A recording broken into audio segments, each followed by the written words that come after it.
केंद्रीय गृह मंत्री अमित शाह के छत्तीसगढ़ दौरे को लेकर सुरक्षा के कड़े इंतजाम कर दिए गए हैं। पूरे बस्तर संभाग में 3 लेयर सुरक्षा घेरा बना दिया गया है। इसके साथ ही कैंप और थानों को हाई अलर्ट मोड पर रखा गया। आपको ये भी जानकारी दे दें कि केंद्रीय मंत्री अमित शाह 4 अक्टूबर को दोपहर 12 बजे जगदलपुर पहुंचेंगे। मां दंतेश्वरी मंदिर में पहुंचकर पूजा अर्चना करेंगे। मां का आशीर्वाद लेने के बाद कार्यक्रमों की शुरुआत हो जाएगी। इसके बाद वो मुरिया दरबार में शामिल होंगे और लालबाग मैदान में आयोजित स्वदेशी मेला जाएंगे। आम सभा को संबोधित करेंगे। मांझी, चालाकी, कोटवार और पटेल के साथ साथ मेंबरीन की समस्याओं को यहां सुना जाएगा। साथ ही साथ ट्राइबल कमेटी के प्रमुखों के साथ भोजन करेंगे। वहीं पर गृह मंत्री अमित शाह के साथ मुख्यमंत्री विष्णुदेव साय और राज्य मंत्रिमंडल के कई मंत्री भी मौके पर उनके साथ मौजूद रहेंगे। इस दौरे को और खास भी माना जा रहा है क्योंकि नक्सलवाद खत्म करने के लिए जो डेडलाइन है 31 मार्च 2026 से ठीक 6 महीने पहले केंद्रीय गृह मंत्री अमित शाह अब छत्तीसगढ़ आ रहे हैं।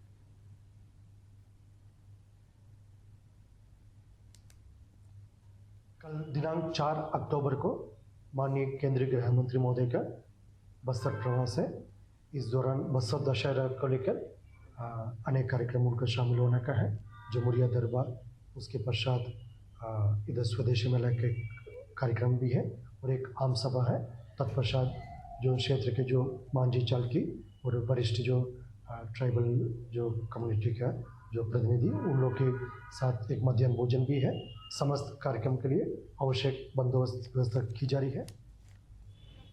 छत्तीसगढ़ में लगातार नक्सली आत्मसमर्पण कर रहे हैं, लेकिन नक्सली समर्पण की टाइमिंग पर कांग्रेस ने सवाल उठा दिए। प्रदेश कांग्रेस अध्यक्ष दीपक बैज ने इसे लेकर सरकार पर गंभीर आरोप लगाए। दीपक बैज ने कहा कि आज खबर आई है कि बस्तर में 103 नक्सलियों ने आत्मसमर्पण किया। उन्हें सवाल उठाया।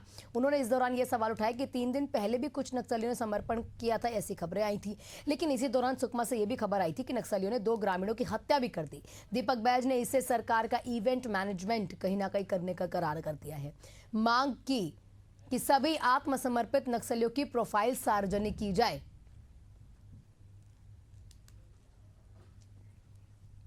इससे पहले 15 साल भी भारतीय जनता पार्टी की सरकार थी। उस 15 साल में सिर्फ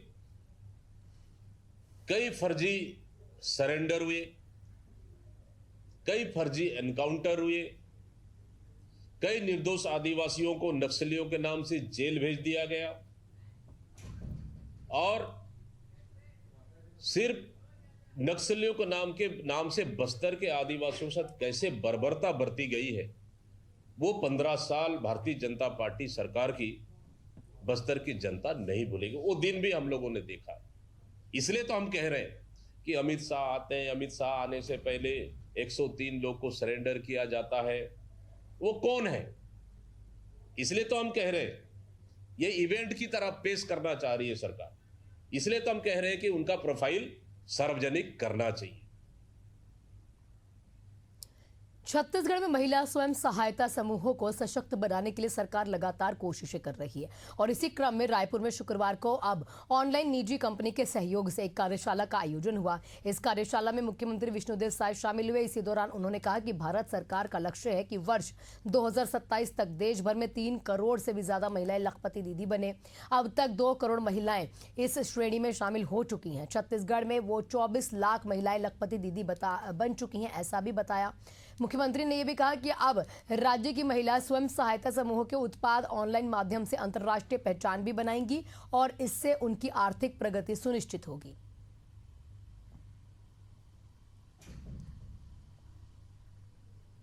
ये हमारा NRLM का देखिए, आज पंचायत ग्रामीण विकास विभाग का एक अच्छा प्रयास है। यहाँ पर फ्लिपकार्ट के हमारे अधिकारी आए हैं और यहाँ पर प्रदेश भर की हमारी महिला स्व सहायता समूह की बहनें आई हैं, जिसमें अधिकांश लखपति बन चुकी हैं और करोड़पति बनने की ओर प्रयासरत हैं और उनको और अच्छा मार्केट मिले और मोबाइल के माध्यम से अपने सामानों को बेच पाएं। इसलिए आज फ्लिपकार्ट के यहाँ पर कार्यशाला है और उसको ठीक से सब सीखेंगी, समझेंगी तो और अच्छा उनको मार्केट मिलेगा। कहे कि कोई भी बिजनेस में और विशेषकर ग्रामीण क्षेत्र में छोटे बिजनेस है, मार्केट नहीं मिलने से वो फेल हो जाता है। लेकिन अब हमको लगता है कि ये कार्यशाला का काफी कारगर होगा। भारत में जो डिजिटल क्रांति चल रही है, जिसमें कि कस्टमर्स अपने मोबाइल का इस्तेमाल करके नई प्रोडक्ट को देखते हैं,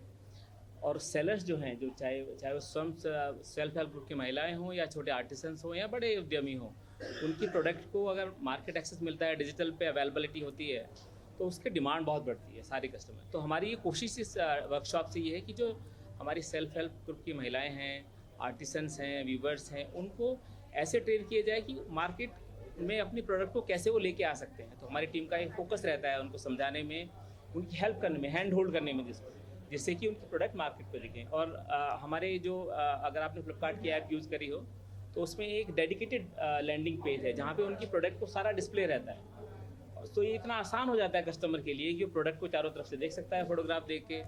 और हमारी सप्लाई चेन टीम जो है वो प्रोडक्ट को उनके वेयरहाउस से या उनके घर से पिक करती है, और जहाँ जिस कस्टमर की डिमांड है, जिस कस्टमर ने ऑर्डर किया है, उनको 2 से 3 दिन में पहुंचा देती है। और उसको जो प्राइस है पूरा, वो कस्टमर से डायरेक्टली सेल्फ हेल्प ग्रुप की महिलाओं को मिल जाता है। तो सोचिए, बीच में कोई इंटरमीडिएरी नहीं है, सारा का सारा जो मनी जो उनको डिजर्व करती है वो सारा का सारा उनको मिल जाता है।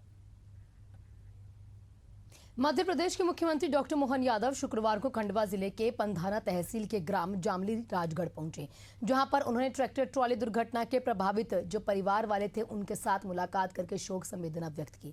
मुख्यमंत्री ने पीड़ित जो परिवार वाले थे उनको हर संभव मदद के लिए आश्वस्त किया। इसके साथ ही उन्होंने ट्रैक्टर ट्रॉली दुर्घटना के रेस्क्यू ऑपरेशन में सराहनीय कार्य करने वाले जो 51 जो ग्रामीण थे उनको 51 हजार रुपए की प्रोत्साहन राशि दी। इसके साथ ही मृतकों के परिजनों को 4-4 लाख रुपए की राशि, गंभीर और जो कहीं ना कहीं घायल है गंभीर रूप से, उनको 1-1 लाख रुपए की आर्थिक राशि देने का निर्देश दिया।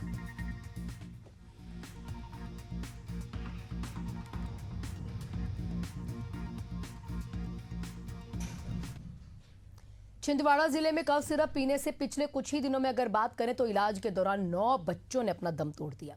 अब इससे स्वास्थ्य विभाग में हड़कंप मच जाता है और सामने जो मामले आ रहे हैं उसमें जांच लगातार हो रही है। हालांकि अभी भी कई बच्चों का इलाज लगातार जारी है। वहीं पर कांग्रेस ने सिरप को बैन करने की मांग की तो पूर्व मंत्री पीसी शर्मा ने सरकार पर निशाना साध दिया। बच्चों की लगातार हो रही मौत और सरकार के बड़े बड़े अधिकारी क्या कुछ कर रहे हैं, इस तरीके के सवाल उठाए। और ये भी उन्होंने बोला कि ये समझ से परे है कि इधर मामले पर एमपी खाद्य एवं औषधि विभाग की संयुक्त नियंत्रक टीना यादव का भी बयान सामने आ जाता है। उन्होंने कहा कि इस पूरे मामले में नियम अनुसार सैंपलिंग ले ली गई है, जांच की जा रही है, तभी स्पष्ट हो पाएगा कि आखिर मौत के पीछे की वजह क्या है।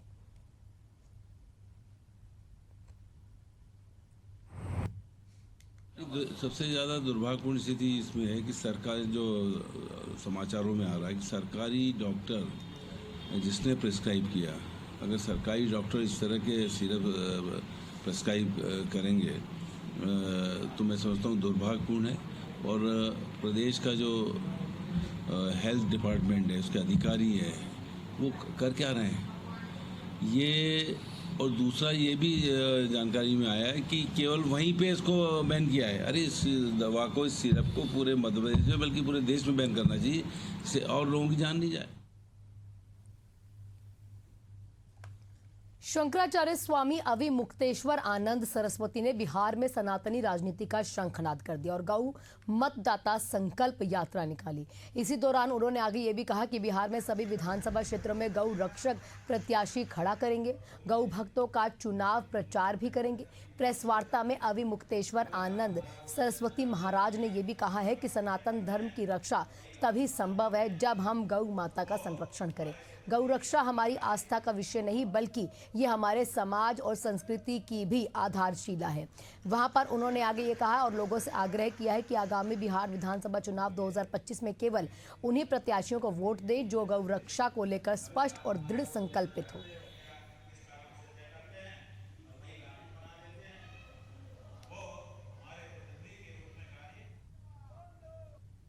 बहुत सारे लोग चिन्हित हो गए हैं, लेकिन हम एक रणनीति के तहत आरंभ से ही ये कह चुके हैं कि हम नामांकन के वैध हो जाने के बाद जो अंतिम सूची आ जाएगी उसी के बाद अपने प्रत्याशियों की घोषणा करेंगे। इसके पीछे तात्पर्य ये है, जो कि पहले से हमारे अनुभव में है, कि जब हम पहले से ही अपने प्रत्याशियों की घोषणा कर देते हैं तो जो बड़ी बड़ी पार्टियां हैं वो हमारे प्रत्याशियों का नामांकन ही रद्द करवाने में अपनी ताकत लगा देती हैं, तो ऐसे में उनका नामांकन ही रद्द हो सकता है। इसीलिए हमने ये रणनीति रखी है शुरू से ही कि पहले शांति के साथ नामांकन किया जाए, जब नामांकन वैध हो जाए तब हम अपने प्रत्याशी का नाम सार्वजनिक करें। के बाद रुक करेंगे मेरठ का, जहां पर अपराधियों के हौसले लगातार बुलंद होते जा रहे हैं। अपराधियों को कानून का डर नहीं है। युवक को गोली मारने का वीडियो भी सोशल मीडिया पर लगातार वायरल हो रहा है। पुरानी रंजिश को लेकर हत्या की आशंकाएं जाहिर की गई है। मर्डर खुलासा के लिए अब 3 टीम्स का गठन हो चुका है।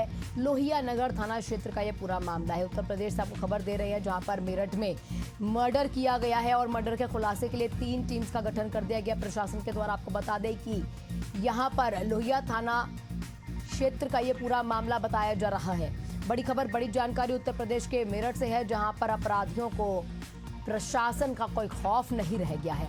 अपराधियों के बीच प्रशासन का डर जो है खत्म होता जा रहा है। युवक को सरेराह गोली मार दी गई और उसके बाद यहां प्रशासन, अब ये देखिए तस्वीर भी लगातार वायरल हो रही है सोशल मीडिया पर। ये तस्वीरें सोचिए, वो फायरिंग करते हुए, जब वो शख्स फायरिंग कर रहा था उस समय वीडियो भी उसने बनाई है। उसे प्रशासन का या कानून का कोई खौफ नहीं रह गया।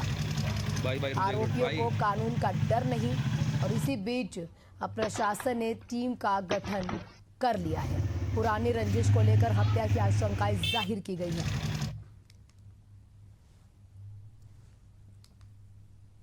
इसमें लोहिया नगर थाना क्षेत्र का ये वीडियो है, जिसमें कि 2 युवकों के बीच का ये वीडियो नजर आ रहा है। इसमें जो दोनों युवक हैं, दोनों एक दूसरे से परिचित हैं, दोनों मित्र हैं और काफी समय से एक दूसरे के जानकार हैं, एक ही समुदाय के हैं। इसमें जो कारण रहा है उसकी पुलिस जांच कर रही है। इसमें हत्या की धाराओं में मुकदमा दर्ज किया गया है। इनके साथ और कौन इनके साथी थे, इसकी भी कुछ जानकारी पुलिस को मिली है, जिस आधार पर आगे कार्रवाई हो रही है। शीघ्र ही इस पूरे प्रकरण का अनावरण किया जाएगा। इसमें एसपी सिटी के नेतृत्व में 5 टीमें अभियुक्तों की गिरफ्तारी हेतु लगाई गई। ये देखिए, लगातार वो शख्स पहले वीडियो भी बनवाता है और उस पर लगातार फायरिंग करता है, और जब वो शख्स दम तोड़ देता है उसके बावजूद गोलियों से उसको छलनी कर देता है। पुरानी रंजिश को लेकर हत्या की आशंकाएं जाहिर की गई है। इलाके में हड़कंप मच जाता है। प्रशासन तैनात हो चुका है। 3 टीम्स का गठन कर दिया गया। लेकिन यह सवाल उठता है कि क्या सरेराह किसी को गोली मारने का, यहाँ जिस तरीके से यहाँ पर वीडियो बनाकर वायरल करवाई जा रही है, क्या यहाँ गोली मारने से पहले शख्स को कानून का खौफ या प्रशासन का कोई डर नहीं? लगातार यहाँ इस तरीके से हौसले जो है बुलंद होते जा रहे हैं। पुरानी रंजिश को लेकर हत्या की आशंकाएं जाहिर की गई है। बड़ी खबर, बड़ी जानकारी उत्तर प्रदेश के मेरठ से आपको दे रहे हैं। मर्डर के खुलासे के लिए 3 टीम का गठन अब कर दिया गया है। प्रशासन मौके पर तैनात है। अलग अलग इलाकों में छानबीन की जा रही है ताकि आरोपी को ढूंढ निकाला जा सके। मेरठ में अपराधियों के हौसले बुलंद हो चुके हैं।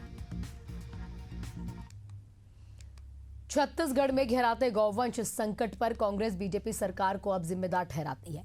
कांग्रेस का यह आरोप है कि पिछले 1.25 सालों से सबसे ज्यादा गाय की तस्करी हुई है और गायों की मौत भी इन्हीं समय में हुई है। बीजेपी का तो ये कहना है कि 100 चूहे खाकर बिल्ली हज को चली। आखिर क्या है पूरा मामला, क्यों हो रही है मामले पर सियासत? रिपोर्ट देखिए।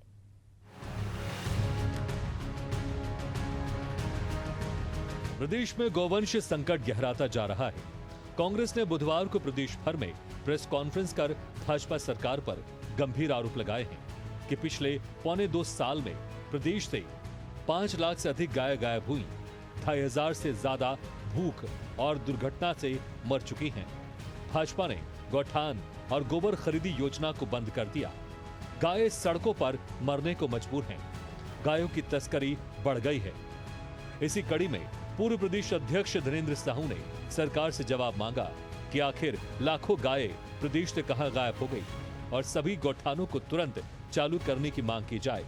कांग्रेस ने आंदोलन करने की चेतावनी दी है। भाजपा की सरकार बनने के बाद में सारे गौठानों को बंद कर दिया और उसके कारण बड़े पैमाने पर यहाँ पशुओं की तस्करी हो रही है और आज जो गोधन है सड़कों पर वाहनों से कुचल कर की मौतें हो रही है, भूख से मौतें हो रही है और इस तरह से कुल प्रदेश में लगभग 5 लाखों से अधिक गायों की संख्या घट गई है।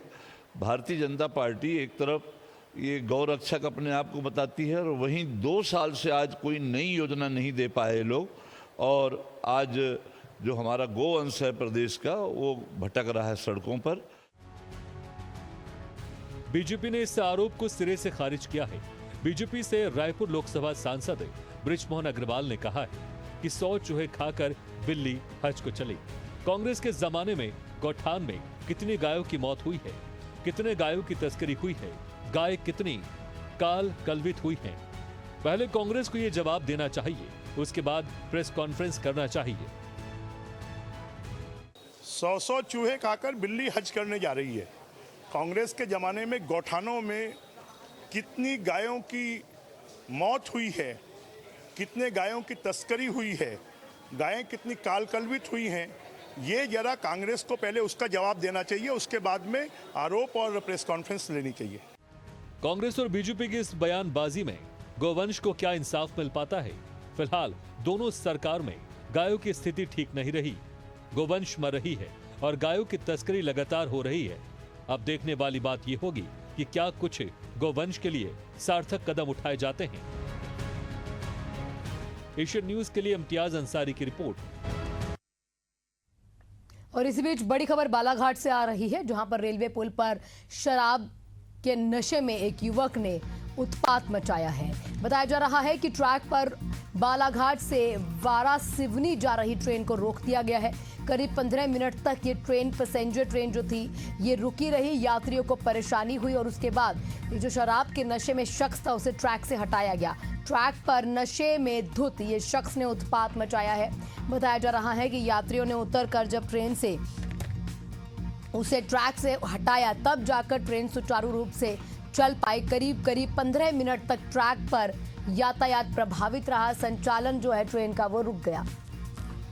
बालाघाट गर्रा रेलवे पुल पर उत्पात इस शराब के नशे में युवक ने मचाया है। ट्रैक पर बालाघाट से जो ट्रेन जा रही थी उस ट्रेन को रोक दिया गया। 15 मिनट तक प्रभावित हुआ है संचालन।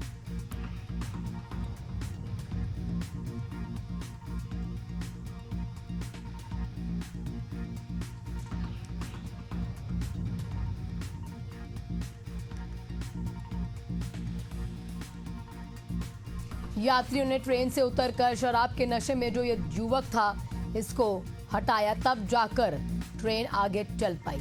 15 मिनट तक इस युवक ने उत्पात मचा के रखा। नशे में धुत ये शख्स बताया जा रहा है, जिस कारण ये ट्रेन जो है ये रुकी रही है। देखिए,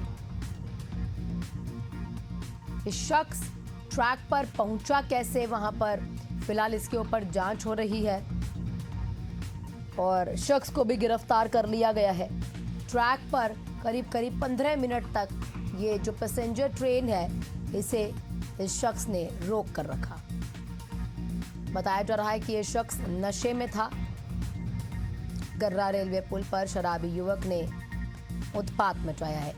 नशे में बताया जा रहा है, नशे के हालातों में ये युवक था जिसने ट्रेन का परिचालन 15 मिनट तक रोक दिया।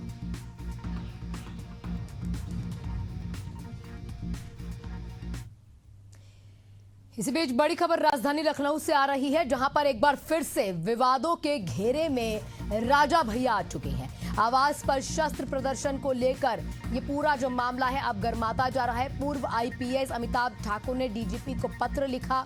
पत्र लिखकर मामले की जांच की मांग की। आए दिनों कोई ना कोई विवाद में राजा भैया फंसे रहते हैं और अब एक नया विवाद कहीं ना कहीं आ चुका है, जब शस्त्र प्रदर्शन राजा भैया के द्वारा किया गया था। आवास पर ये शस्त्र प्रदर्शन का जो वीडियो या ये फोटो जैसे ही बाहर आते हैं उस समय जांच की अब मांग कहीं ना कहीं कर ली गई है।